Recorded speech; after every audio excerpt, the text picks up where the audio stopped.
Men of the hour.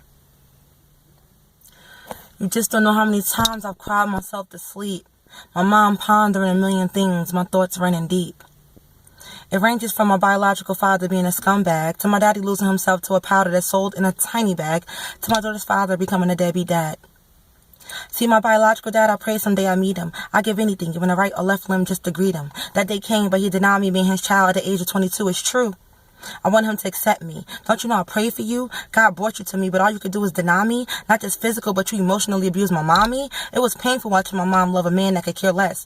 A couple of words to describe him: ungrateful, demonic, selfish, and a pest. And I still remember the day my daddy showed up with an S on his chest. He tried to protect my mother, the blonde, from this monster that kidnapped her soul, shielded her eyes, and raped her mind. The biological came with my dad, who was only trying to protect his wife. And out of fear and anger, I quickly grabbed a knife, pulled my daddy to my side, and to the monster I replied, "If you ever put your hands on my family, you'll never make it out this house alive. I despise you. I hope you lay down and die soon. No one will ever mourn you, and I don't care what you've been through or who in the past scorned you. I want him out of my life for good. He's an imposter, a fake, similar to the puppet with the growing nose made of wood." As time went by, my mom got stronger. She's officially done with him. He's a goner. Now let's talk a little bit about my dad. To this day, he's shown me the most love from a man that I've ever had. But I remember the times when things got bad. He lost his job and got depressed. Plus, my mom started to nag. I guess he felt like he was losing his family, swept away right beneath his feet.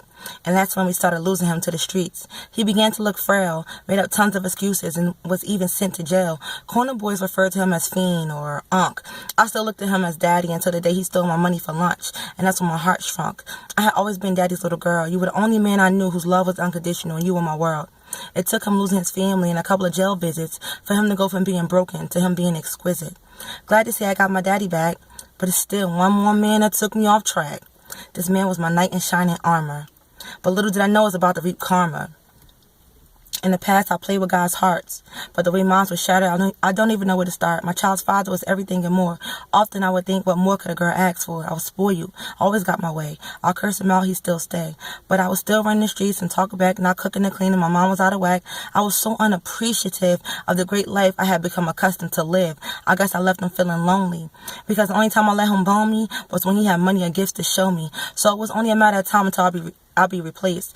A girl came along with a cousin mask over her face. They claimed they were blood, so I believed them. He was a good guy. I never caught him cheating. They started hanging out while I'm in the house just sitting. They started catching feelings for each other's, but I didn't see the mitten. I was oblivious to what was going on until I found some confusing text messages in his phone. They were talking a little too intimate to be related.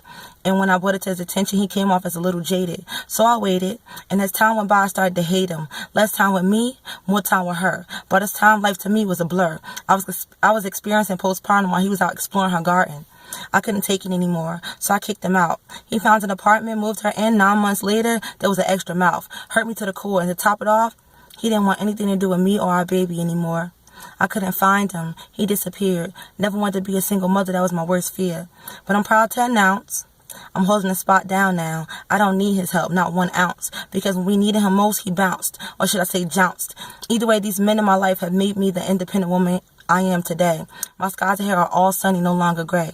And even though I've been hurt in many ways, with every wrongdoing, there's a price you'll have to pay. Always love yourself, never put man before God, and always pray. If you show love, loyalty, and respect, you'll have the best blessed days. And I'm just keeping it real, not trying to throw shade. I forgive you all, and I love you always.